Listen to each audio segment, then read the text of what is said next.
안녕하십니까. 지금부터 김상덕 국제 경제를 시작하겠습니다. 저의 경제 이 강의는 한국의 발전사를 중점으로 해서 강의를 하도록 하겠습니다.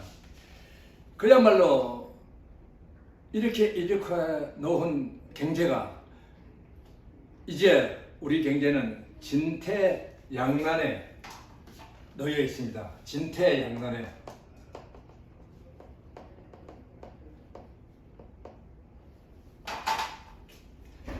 경기 부양을 위해서 또 통화를 늘리면 돈의 가치가 없어지죠.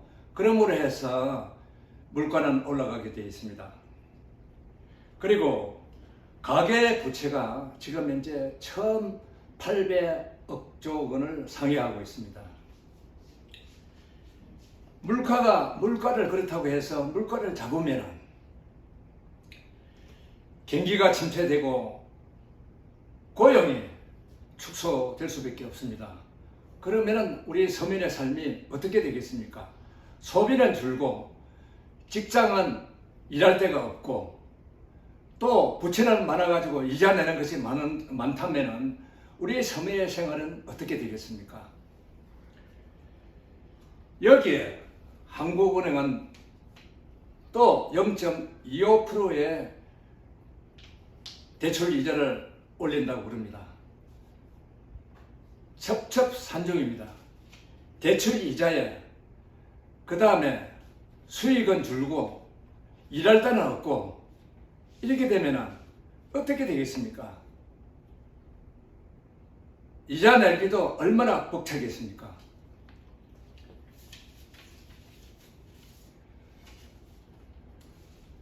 진퇴양난을 우리 경제 양난을 해결하기 위해서는 규제를 풀고 그 다음에 기업들이 해외 시장에 나가서 기업의 전사로서 또는 기업가로서 사명을 가지도록 국가가 사회가 이렇게 협력하고 분위기를 맞춰 나가야 됩니다.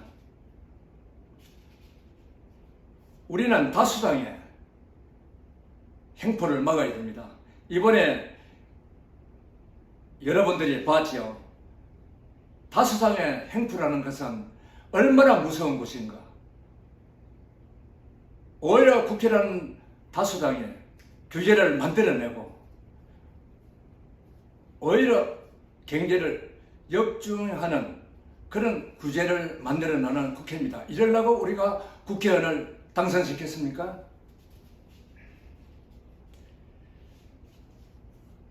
기종노조를 해결하지 않으면 됩니다. 그리고 공기업을 민영화시켜서 국가 경제 활로를 넓혀야 합니다. 그리고 최우선이 교육을 바꿔야 됩니다. 주입식 교육에서 수용성 교육으로 바꿔야 합니다.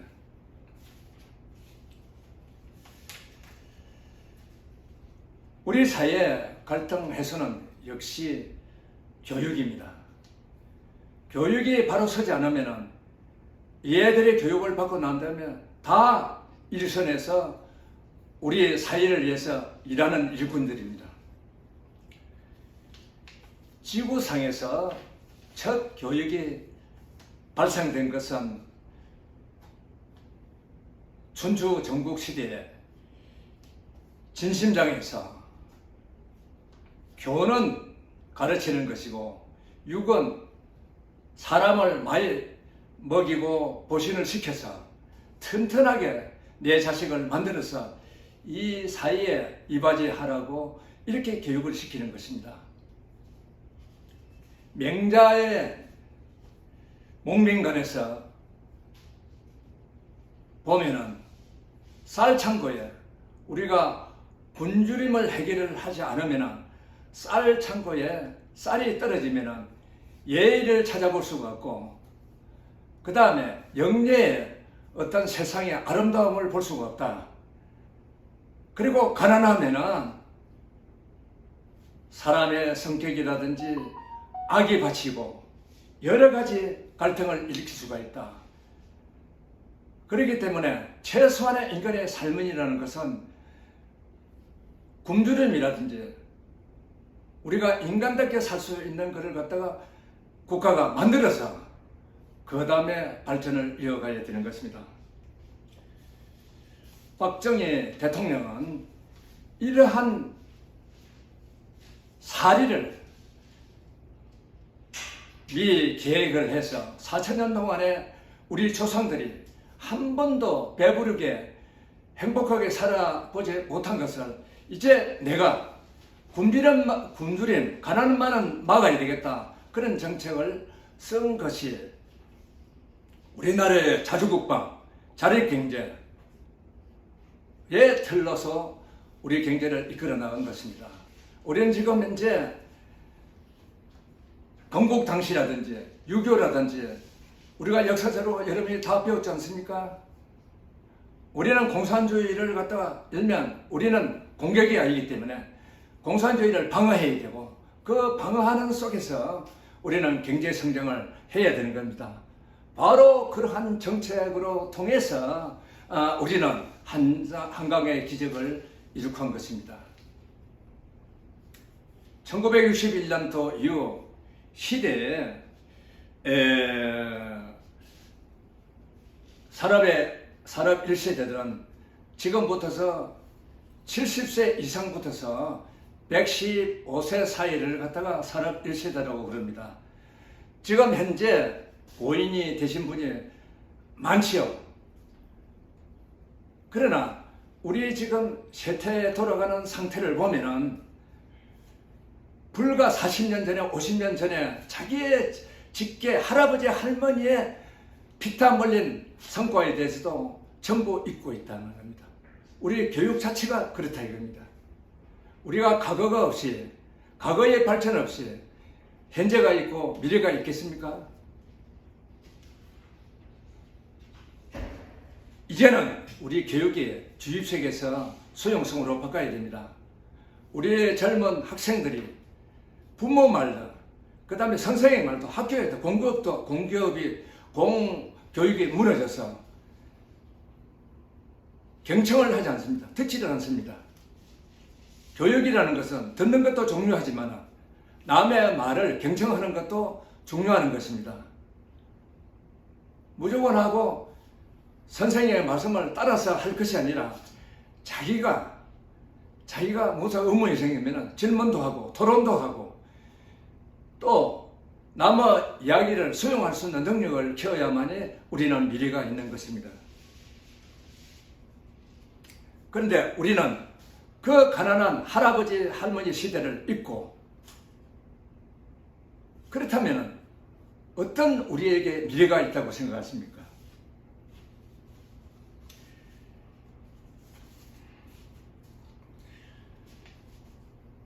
그렇다면 산업 1세대의 선두주자인 이병철 회장님의 그 창업 정신을 잠깐 더 말씀을 드리고 오늘 강의를 마치겠습니다. 1953년 제일제당을 창업을 했습니다. 1954년입니다. 젊은 우리 학생들, 청년들 1953년에 창업을 했습니다.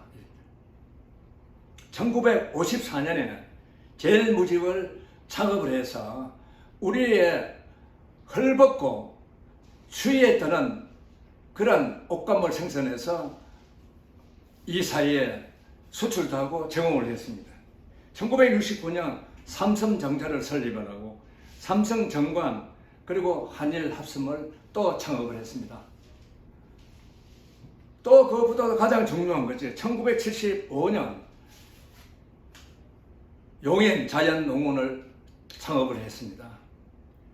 그때에 제가 알고 있고 우리 386 세대까지도 알고 있을 겁니다. 야당의 두 지도자, 야당에서는 굉장히 자연농원 개발을 갖다가 반대했습니다. 그리고 언론에서는 투기하느냐 이런 식으로 몰아세웠습니다. 당시에 이병철 회장은 그게 아니라는 것을 누차에 설명을 해도 그저 이병철 회장을 그냥 몰아세웠습니다. 그 자연농원을 세우는 목적은 우리나라가 가난했기 때문에 우리가 몸을 지탱해주는 단백질이 부족했습니다. 자연농원에서 돼지를 좋은 품종의 돼지를 키워서 삼겹살이라든지 돼지 고기를 싼값에 시장에 내가지고 국민 모두가 다 즐길 수 있도록 사 먹을 수 있도록 이렇게 하기 위해서 자연농원을 창립하기로 결심을 한 겁니다.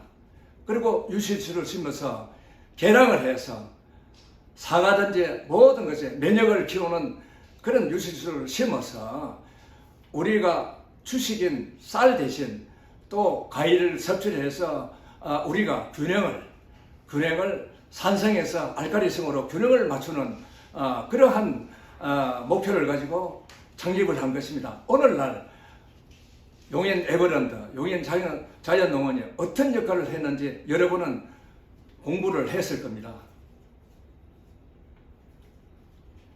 그러한 생각으로 기업가는 본어정신, 국가에 어떤 도움이 될 것인가 이런 것을 생각을 하면서 기업가는 기업가 정신과 그 다음에 국가관과 국가를 위해서 기업을 창립하고 고용을 창출하고 그리고 인재를 양성했습니다. 근데 지금 현재 기업가를 돈만 버리는 사람으로 정치가 그렇게 하지 않습니까? 정치인보다는 훨씬 기업가가 국가를 위해서 일했다는 것은 여러분이 알아야 됩니다. 고용을 창출하는 분이 없으면 우리가 어떤 직장을 가지겠습니까? 근데 정치는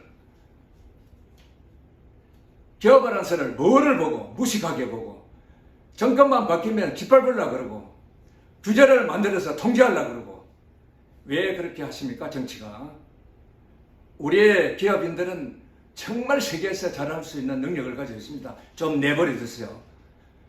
기업인이 스스로 잘하도록 내버려 두란 말입니다. 여러분이 그렇게 규제 만들라고 우리가 국회의원 표를 찍어서 위임했는 줄 아닙니까? 그렇게 권력을 남용하라고 그렇게 남용을 하기 위해서 우리가 여러분들에게 국회의원을 이렇게 만든 것이 아닙니다.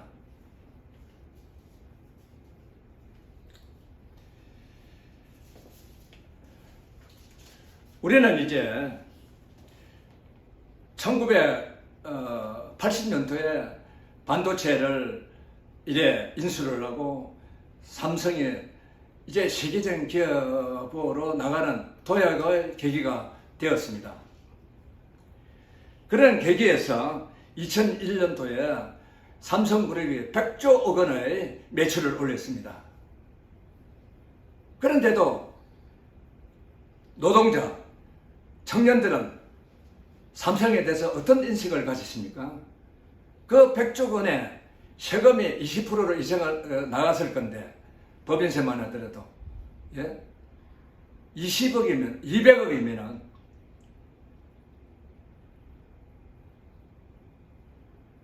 어떤 우리가 경제에 이바지해 놓은 것을 여러분이 계산할 수 있을 것입니다. IMF를 당하고 어떤 것을 당하더라도 산업 1세대는 그런 기업가 정신을 기질을 가지고 국가가 먼저다 하는 생각으로 해서 기업을 했기 때문에 IMF도 그렇게 우리가 세계적으로 제일 단시간에 이렇게 극복을 하고 또 재도약을 한 것입니다. 오늘 시간은 이 정도로 강의를 하고 다음부터서는 강의에서는 IMF를 어떻게 극복했느냐. 우리는 그때 단합을 했습니다. 지역 감정이 없었습니다. 전라도고 경상도고 경기도고 서울이고 없었습니다. 모든 걸 합심해서 김대중 대통령을 도왔습니다. 그런데 왜 이렇게 지역 감정이 생기고 왜 이렇게 지역 정치를 하지요? 이런 거. 그 다음에 정조영 회장의 창업가 정신 이렇게 이어서 강의를 또 이어가도록 하겠습니다. 여러분 많은 청취해 바랍니다. 오늘 이것으로 끝맺겠습니다. 여러분 감사합니다.